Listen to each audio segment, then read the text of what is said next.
Welcome to day two at the Metals Investors Forum. My name is Brian Leni. I'm the editor of Junior Stock Review Premium.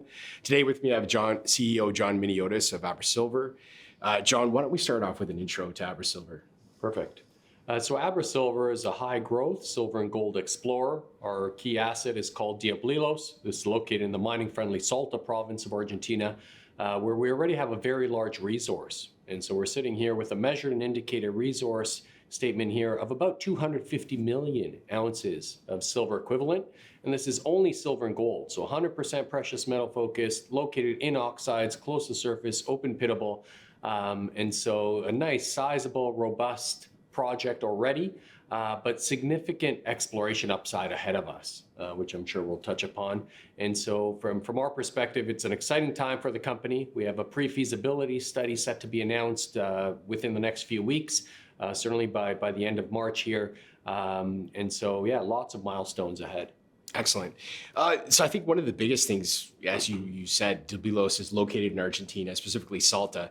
But talking on the macro scale of Argentina as a country, a huge milestone has been reached, I think personally, with the election of Javier Milei as president. As a libertarian, I never thought something like that would ever happen, but it has, and I see it as a huge positive for the country.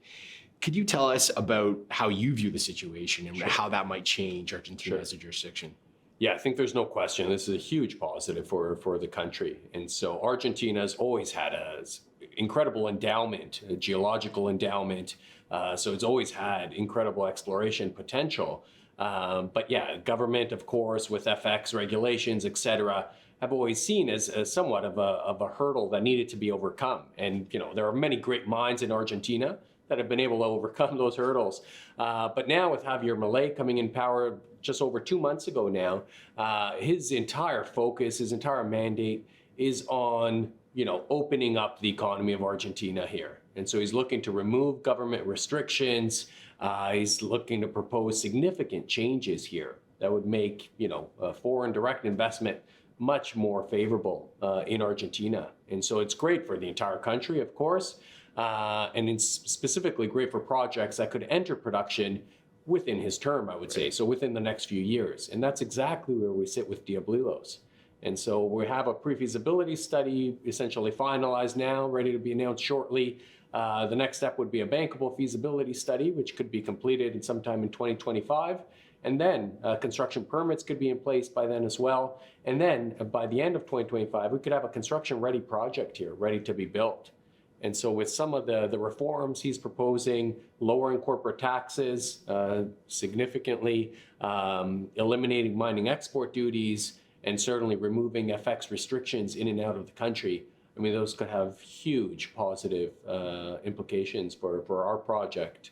Yeah, absolutely. And to me, like as I said in my presentation today, that's one of my ideas for 2024 is that when he does indeed open up the country, that you're going to see a flood of investment, such as Teck Resources in your La Copito project, 20 million US plus covering the remaining project payments. These are all excellent things. And we'll get to Teck at the end of our conversation. But first start off, PFS is upcoming. How is that going to be different than the PEA that we saw just over a year ago? Yeah.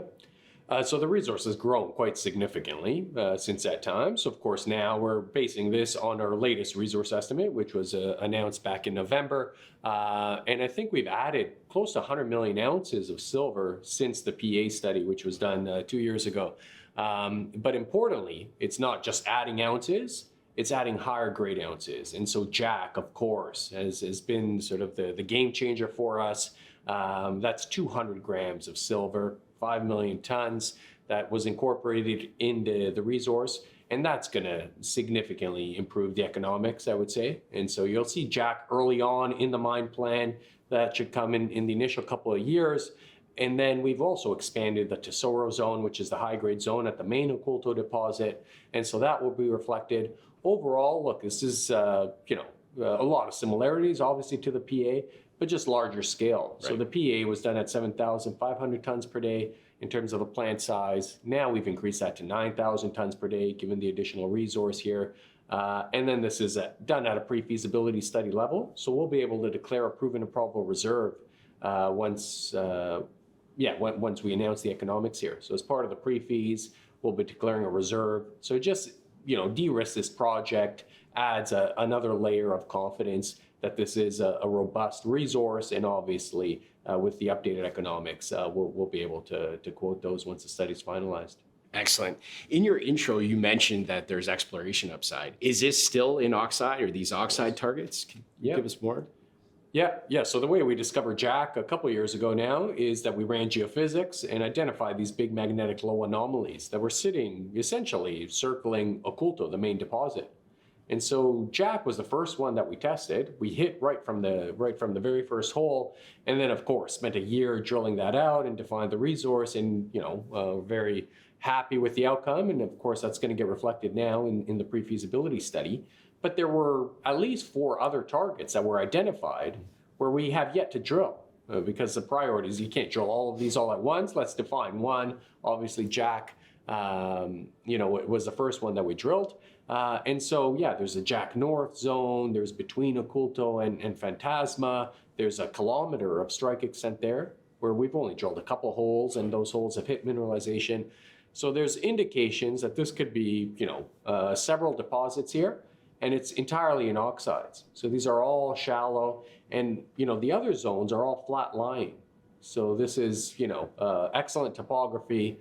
And so, you can have a series of high-grade starter pits here, and then you mine Oculto, and then beneath Oculto, beneath Jack, there's sulfides, which we've intersected, on a regular basis as we've drilled deeper through the oxides. And, that's still a target that remains to be drilled at a later stage here. So tons of exploration upside for sure. Excellent. Well, we touched on the joint venture with Teck. Tell us more about that and La Copita. Yeah, so a few years ago, we consolidated a huge land package. This is in the San Juan province of Argentina, another very mining-friendly province with some prolific world-class copper deposits up and down, that belt there. And so we consolidated like 70,000 hectares, and we were quite opportunistic. We're saying, look, this could host a series even of porphyry deposits here. So let's consolidate this on very favorable terms, I would say. We drilled a couple deep holes. Both of those hit copper mineralization over significant widths, but lower grade than what we would have liked. I mean, between 0.2 to 0.4% copper equivalent.